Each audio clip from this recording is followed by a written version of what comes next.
Bismillahirrahmanirrahim. Assalamualaikum warahmatullahi wabarakatuh. Innal hamdalillah nahmaduhu wa nasta'inuhu wa nastaghfiruh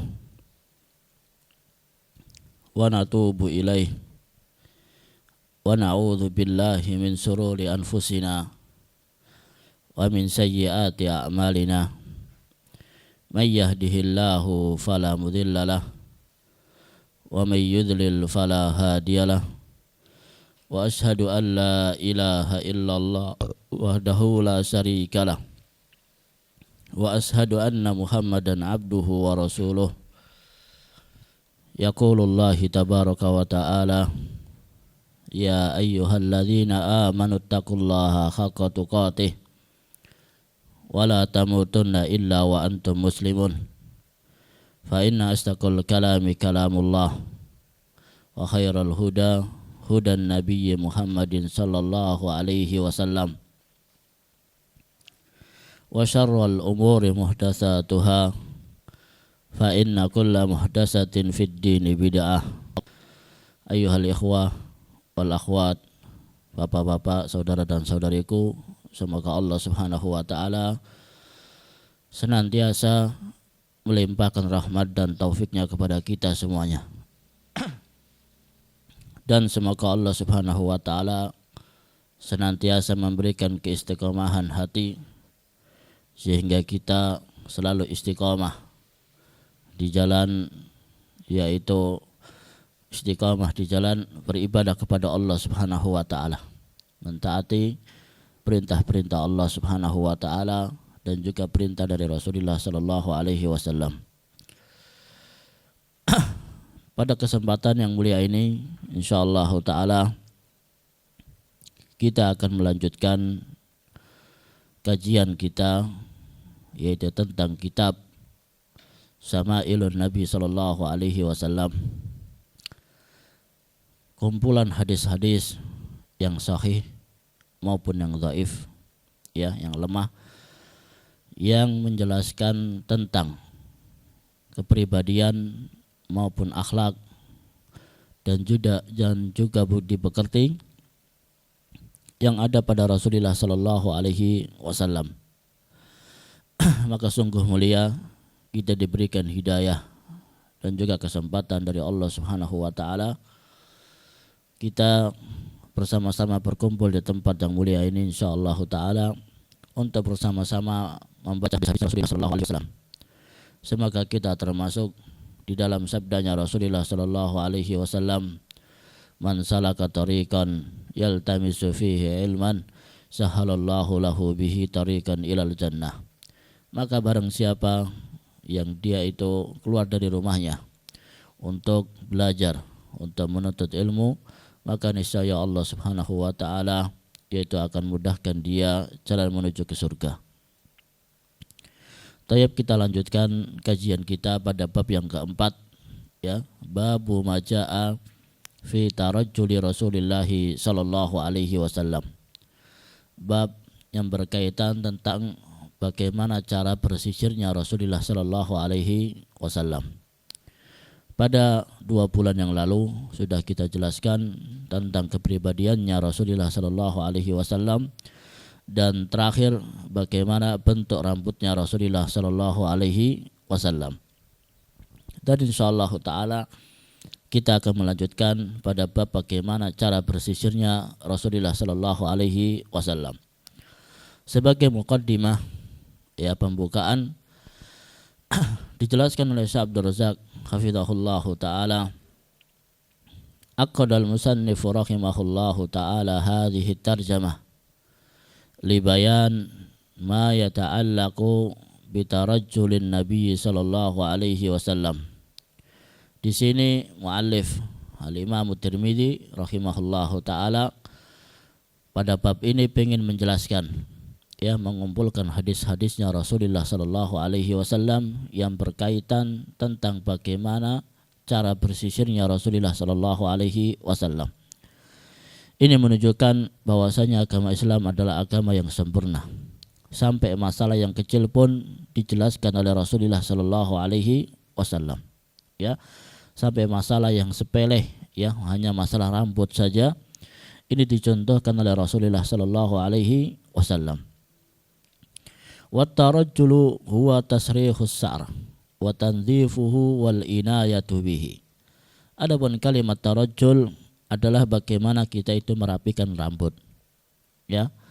Bagaimana kita itu membersihkan rambut, ya, bagaimana kita itu menjaga rambut kita.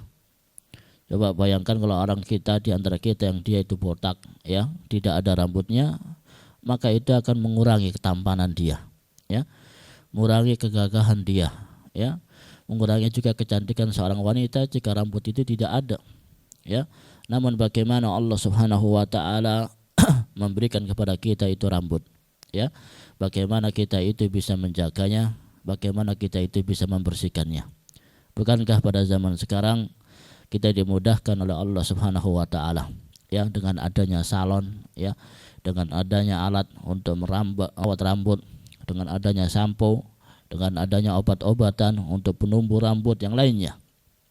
Ya, karena apa? Rasulullah Shallallahu Alaihi Wasallam mengatakan innallaha jamilun yuhibbul jamal. Sesungguhnya Allah Subhanahu wa taala itu indah, ya, dan Allah Subhanahu wa taala suka dengan keindahan, ya.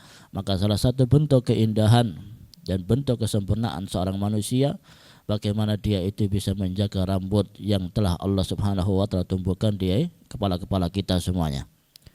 Wa kana hadyuhu sallallahu alaihi wasallam fi hadzal bab wa hiya sa'iril abwab wasatan falaysa haluhu kaman hammuhu sa'ruhu fayakdi fi tasrihihi wa islahihi awqatan tawilatan. Di antara petunjuknya Rasulullah Sallallahu Alaihi Wasallam, beliau itu adalah orang yang tengah-tengah. Maknanya apa? Beliau itu menjaga rambutnya, tapi tidak terus-terusan kita itu disibukkan dengan rambut. Ya, kita menyisir berjam-jam, ya, kita merawat rambut berjam-jam tidak. Ya, tetapi di sini Rasulullah Sallallahu Alaihi Wasallam tetap menjaga rambutnya, tetapi beliau tidak menghabiskan waktunya untuk perawatan diri. Nah, kemudian kita baca hadis yang pertama. Hadis yang pertama adalah hadis yang sahih. Haddatsana Ishaq ibnu Musa al-Ansari qala haddatsana Ma'nu ibnu Isa qala haddatsana Malik ibnu Anas an Hisham ibnu Urwah an abihi an Aisyah. Bersumber dari Aisyah radhiyallahu taala anha, istrinya Rasulullah sallallahu alaihi wasallam, yang mana beliau mengatakan qalat kuntu urajjilu ra'sa Rasulillah sallallahu alaihi wasallam wa ana haidun. Bahwasanya aku menyisir rambutnya Rasulullah haid, ya, dan saya dalam keadaan haid. Hadis ini diriwayatkan oleh Imam Al-Bukhari nomor 295 dan juga oleh Imam Muslim nomor 297. Di dalam hadis ini penjelasan bolehnya seorang wanita, seorang istri itu menyisir rambut suaminya walaupun dalam keadaan haid, ya. Dan ini menjelaskan bolehnya seorang wanita yang haid itu menyentuh suaminya, dan itu tidak najis, ya. Yang najis hanyalah darahnya saja, ya. Adapun seorang wanita yang dia itu haid, ya, boleh dia itu menyentuh suaminya. Dan ini perhatiannya juga yang kedua, faedah yang kita bisa ambil dari hadis yang mulia ini, bagaimana perhatiannya istrinya Rasulullah Sallallahu Alaihi Wasallam kepada suaminya, ya. Bagaimana istrinya Rasulullah Sallallahu Alaihi Wasallam pengen agar suaminya itu bisa rapi, ya, pengen agar suaminya itu bisa dalam keadaan yang bersih. Makanya salah satu bentuk perhatiannya istrinya Rasulullah Sallallahu Alaihi Wasallam, mereka senantiasa bersama Rasulullah Sallallahu Alaihi Wasallam, ya, mereka senantiasa merapikan, ya, Rasulullah Sallallahu Alaihi Wasallam. Maka di sini Aisyah radhiyallahu taala anha, walaupun beliau dalam keadaan haid, maka beliau tetap mengurus suaminya, ya. Dan ini juga menunjukkan bahwasanya seorang wanita yang haid itu jasad atau yaitu tubuhnya itu tidaklah najis, ya. Adapun darahnya adalah najis. Kemudian yang selanjutnya, yang hadis yang kedua adalah hadis yang dhaif, hadis yang lemah. Kita baca hadisnya saja, tidak perlu kita jelaskan. Bersumber dari sahabat Anas bin Malik, beliau mengatakan, kana Rasulullah sallallahu alaihi wasallam yuksiru dahna ra'sihi, bahwasanya Rasulullah sallallahu alaihi wasallam sering memberikan minyak rambut pada rambutnya. Wa tasriha lihiyatihi, dan Rasulullah sallallahu alaihi wasallam menyisir janggutnya. Wa yuksirul kina'a hatta ka'anna saubahu saubu zayyatin, dan beliau menutupi bahunya yaitu dengan kain surban, ya, atau dengan kain yaitu seperti semisal kerudung, ya, tapi bukan kerudung, ya, yang di bahunya Rasulullah sallallahu alaihi wasallam. Seakan-akan yaitu kain yang dipakai untuk menutupi bahunya Rasulullah sallallahu alaihi wasallam itu seakan-akan seperti tukang minyak, ya, karena banyaknya Rasulullah sallallahu alaihi wasallam meminyaki rambutnya. Tetapi hadis ini didhaifkan oleh para ulama, ya, dilemahkan oleh para ulama. Tidak perlu kita banyak jelaskan. Kita masuk pada hadis yang ketiga, adalah hadis yang sahih. Bersumber dari Aisyah, istrinya Rasulullah sallallahu alaihi wasallam, yang mana beliau mengatakan, in kana Rasulullah sallallahu alaihi wasallam la yuhibbut tayammuna fi tuhurihi idza tatahhara. Sesungguhnya Rasulullah sallallahu alaihi wasallam sangat suka, ya, untuk mendahului sesuatu dari kanan ketika beliau itu membersihkan badannya, ya, membersihkan anggota badannya. Makanya ketika kita berwudu, ketika kita membersihkan telinga, ya, membersihkan tangan, maka hendaknya kita itu mendahulukan tangan yang kanan, ya. Ketika kita membersihkan kaki, maka hendaknya kita membersihkan kaki yang kanan terlebih dahulu.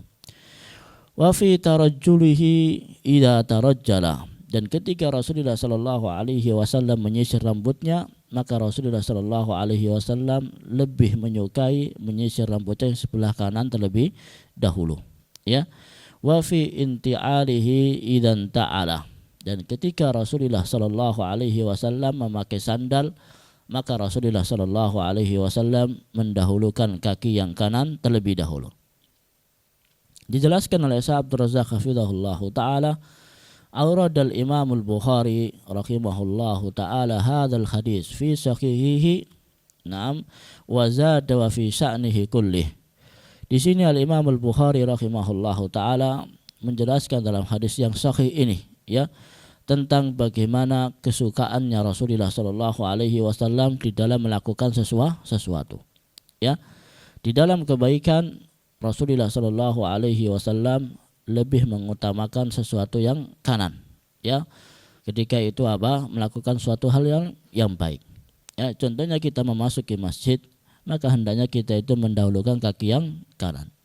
Kalau kita masuk ke kamar mandi, maka hendaknya kita mendahulukan kaki yang kiri, ya. Sedangkan kita keluar dari kamar mandi, yaitu kita mendahulukan kaki yang kanan. Sedangkan kita keluar dari masjid, yaitu hendaknya kita menggunakan kaki kiri terlebih dahulu.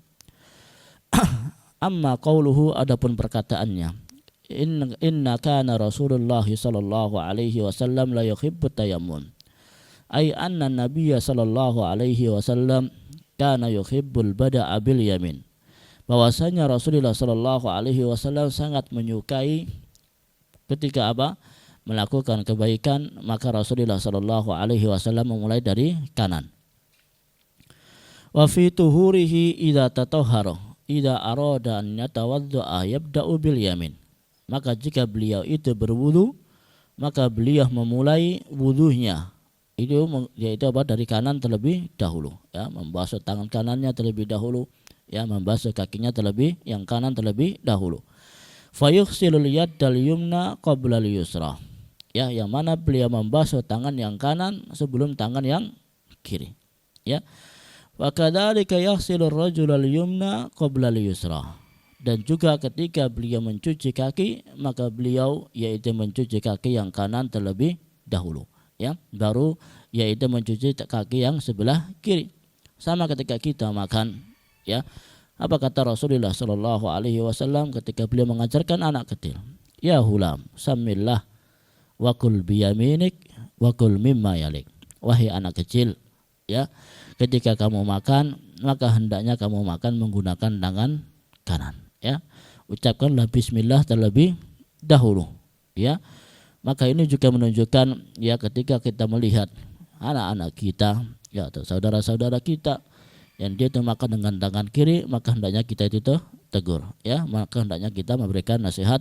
Karena apa? Hendaknya kita makan dengan tangan kanan. Hendaknya kita ketika kita berwudu juga memulai dari yang kanan. Wa fi tarajjulihi idza tarajjala, ay idza rajjala sa'ra ra'sahu bada'a bisyikil ayman qabla al-aysar.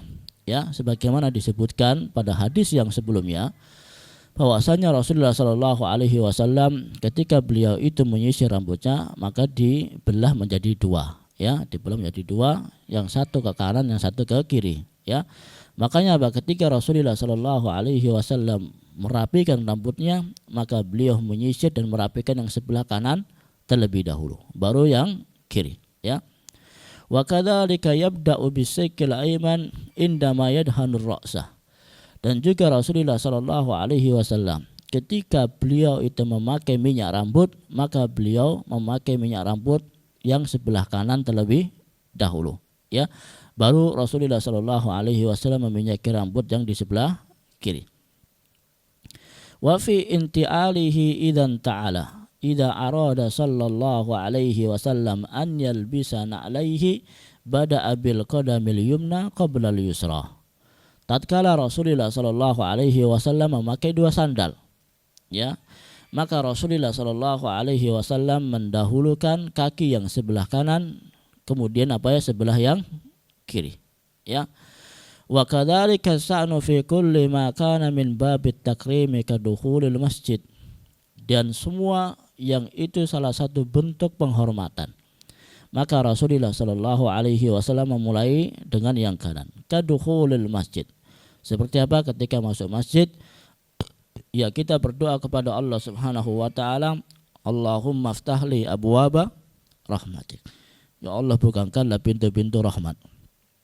Ya, di situ Rasulullah Shallallahu Alaihi Wasallam ketika yaitu memasuki masjid, maka beliau yaitu mendahulukan kaki yang kanan.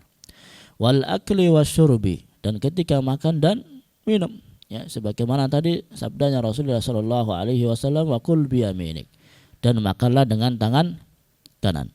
Wal musafahah, dan ketika bersalaman, ya, bersalaman maka menggunakan tangan yang kanan.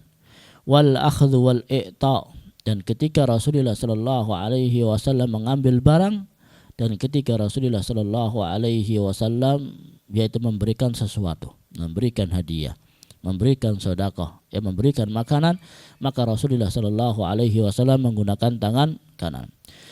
Walabsus saubi, dan ketika kita memakai baju, ya, pasti akan ada lengannya, lengan kanan dan lengan kiri. Namun bagaimana kita mendahulukan lengan yang kanan terlebih dahulu. Wa fi diddi dzalika yuqaddimul yusra, dan sebaliknya ada kalanya Rasulullah Shallallahu Alaihi Wasallam mendahulukan yang kiri. Kadukhulil khala, seperti apa? Ketika Rasulullah Shallallahu Alaihi Wasallam memasuki WC, ya, memasuki kamar mandi, ya. Wal khuruj minal masjid, dan ketika Rasulullah Shallallahu Alaihi Wasallam keluar dari masjid, maka beliau mendahulukan kaki yang kiri. Kemudian hadis yang selanjutnya, an Abdullah ibni Mughaffal, bersumber dari sahabat Abdullah ibnu Mughaffal, ya, qala, maka beliau mengatakan, naha Rasulullah sallallahu alaihi wasallam anit tarajjuli illa hibban. Rasulullah sallallahu alaihi wasallam melarang kita itu sering-sering menyisir rambut. Maknanya apa? Kita disibukkan hanya untuk mengurusi rambut saja, ya. Mau sholat menyisir rambutnya 1 jam terlebih dahulu sehingga dia itu telat di dalam sholat, ya, atau ketika yang lainnya. Maka di sini Rasulullah Shallallahu Alaihi Wasallam melarang kita itu sering-sering, ya, setiap 1 jam sekali disisir, ya, dan juga yang lainnya, ya. Di sini dijelaskan oleh Syekh Abdul Razak hafizahullah taala, illa khina min ba'di khinin fala yajuzu lil insan an yaj'ala tarajjuli sahlahu sahil. Tidak boleh kita itu terlalu sering menyibukkan diri dengan mengurus rambut, ya. Sering-sering kita itu hanya mengurus rambut saja. Wa inna ma yakunu wasatan, tetapi beliau mengajarkan kepada kita agar kita itu berada di tengah-tengah, ya. Fala yahmuluhu bil kulliyah wala yaj'aluhu aidan na'am daidanahu. Dan tidak boleh kita itu, ya, membiarkan rambut kita itu berantakan. Tetapi tidak boleh kita itu terlalu sering untuk mengurusi rambut. Maknanya apa? Ketika rambut kita itu habis mandi, ya, berantakan, ya, maka hendaknya kita itu menyisir terlebih dahulu. Sebelum kita menjalankan sholat, ketika kita ingin menghadap Allah Subhanahu wa taala, ya, hendaknya kita memakai pakaian yang bagus, ya, memberikan minyak wangi kepada tubuh kita, dan kita menyisir rambutnya sekedarnya, ya. Maka ini adalah termasuk yang disunnahkan oleh Rasulullah sallallahu alaihi wasallam. Taib. Masuk pada bab yang kelima. Babu ma jaa fi syaibi Rasulillah sallallahu alaihi wasallam. Bab yang berkaitan tentang uban, ya, yang ada pada Rasulullah sallallahu alaihi wasallam. Ya, kita semuanya ketika kita menghadapi masa tua, ya, kita akan diberikan oleh Allah Subhanahu wa taala tanda. Salah satu tandanya adalah keluarnya uban dari rambut kita, ya, entah itu rambut kepala atau jenggot atau kumis atau kadang-kadang rambut di tangan, ya, dan yang lainnya. Maka Allah Subhanahu wa taala memberikan yaitu apa tanda-tanda kepada kita semuanya. Maka bagaimana uban yang ada pada Rasulullah sallallahu alaihi wasallam? Dijelaskan oleh Syekh Abdul Razak hafizahullah taala di awal muqaddimahnya, di awal pembukaannya, beliau mengatakan hadzal bab nadhirul abwab alladhi qablahu muta'alliqun bi sifatin nabi sallallahu alaihi wasallam al-khalqiyah. Bab ini menjelaskan tentang bab, ya, bentuk tubuhnya Rasulullah sallallahu alaihi wasallam. Tetapi apa? Ini lebih spesifik, ya, lebih detail, yang berkaitan tentang rambutnya Rasulullah sallallahu alaihi wasallam ketika beliau itu beruban. Wasyaibu huwa tahawwulu launi sya'ri min launil asli sawat aw ghairihi ilal bayad. Adapun kalimat asyaib secara bahasa Arab artinya adalah perubahan warna rambut yang aslinya adalah hitam berubah menjadi putih, ya. Rambut yang hitam atau rambut yang merah, ya, itu berubah menjadi putih. Wa qad aqada al-musannif rahimahullahu ta'ala hadhihi tarjamah li bayan ma yata'allaqu bi syaibi Rasulillah sallallahu alaihi wasallam hal wajada fi sya'ri Rasulillah sallallahu alaihi wasallam aw lihiyatuhu syaibun. Di dalam bab ini seorang muallif, seorang pengarang kitab yaitu Al-Imam Tirmidzi rahimahullahu ta'ala ingin menjelaskan apakah tumbuh uban, ya, pada rambutnya Rasulullah sallallahu alaihi wasallam dan juga janggutnya ataukah tidak tumbuh, ya. Apakah tumbuh uban pada tubuhnya Rasulullah sallallahu alaihi wasallam? Walladzi dallat alaihi ahaditsus sahihah, dan hadis-hadis yang menunjukkan, hadis-hadis yang sahih yang menunjukkan masalah ini. Waqad saqal musannif rahimahullahu ta'ala ba'daha fi hadzal bab anna syaiba alladhi wujida fi sya'ri Rasulillah sallallahu alaihi wasallam syai'un yasirun jiddan. Uban yang tumbuh di rambutnya Rasulullah sallallahu alaihi wasallam adalah sangat sedikit sekali, ya. Sangat sedikit sekali uban yang tumbuh di rambutnya Rasulullah sallallahu alaihi wasallam. Walubdun qalilatun fi salasati mawadi', ya, mungkin yang tumbuh hanya 3 helai saja, ya. Asyara ilaiha Anas radhiyallahu anhu, sebagaimana yang telah dijelaskan oleh sahabat Anas radhiyallahu ta'ala anhu, haitsu qala, yang mana beliau mengatakan lam yahtadib Rasulullah sallallahu alaihi wasallam innama kana al-bayadu fi anfaqatihi wa fi sidhaini wa fi rabsi nubadun. Ya, Rasulullah sallallahu alaihi wasallam tidak pernah menyemir rambutnya, ya, tidak pernah menyemir rambutnya. innama kanal bayadu fi anfaqatihi. Ya. Mana yaitu apa? Ubannya Rasulullah Shallallahu alaihi wasallam itu tumbuh rambut di bawah bibirnya. Ya, janggut tapi yang di bawah bibir. Ya. Wa fi sudghaini, dan di kedua pelipis matanya Rasulullah Shallallahu alaihi wasallam. Ya, alis mata, ya. Wa fi ra'si nubadun, dan juga yaitu di rambut kepalanya Rasulullah Shallallahu alaihi wasallam, tetapi tidak banyak. Ya, tetapi tidak banyak. Kemudian kita baca hadis yang pertama adalah hadis yang sahih diriwayatkan oleh Al-Imam Muslim rahimahullahu taala. An Qatadah, dari Qatadah, salah satu seorang tabi'in yang masyhur, ya. Tabi'in adalah orang yang dia itu hidup di zamannya para sahabat tetapi tidak pernah bertemu dengan Rasulullah sallallahu alaihi wasallam. Qultu li Anas ibnu Malik, aku mengatakan kepada siapa? Sahabat Anas ibnu Malik. Hal khadaba Rasulullah sallallahu alaihi wasallam. Ya. Apakah Rasulullah sallallahu alaihi wasallam pernah menyemir rambutnya setelah beliau itu beruban? Ya, karena apa? Ketika kita mendapatkan uban, ya boleh kita menyemir rambut kita, tapi tidak boleh warna hitam. Ya, boleh dengan warna merah atau warna yang lainnya.